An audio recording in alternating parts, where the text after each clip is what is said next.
ఎందుకంటే ఆ ఎద్దు ఇదిగో నా సింహం ఉంది ఎక్కండి చక్కగా అంటే ఎక్కడో ఎద్దే ఎక్కుతాడు.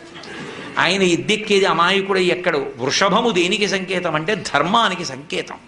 ఆయన ధర్మాన్ని ఇష్టపడతాడు. ఆయన భక్తులకు ధర్మమునందు అనురక్తి కల్పిస్తాడు. అటువంటి పరమశివ తత్వాన్ని మార్చి మాట్లాడి ఎందుకమ్మా ఆయనతో పెళ్ళేమిటమ్మా, నా మాట విని విడిచిపెట్టు అని, నేను చక్కగా చూడు ఎంత యవ్వనంలో ఉన్నానో, నీకు తగినటువంటి వాణ్ణి కాబట్టి నన్ను తగిలి నీవు నా వెంట చనుదెమ్ము వనటకుంద నేత్ర వనజనేత్ర, నన్ను తగులుకుని నాతో వచ్చేయి, వదిలేయి తపస్సు అన్నాడు.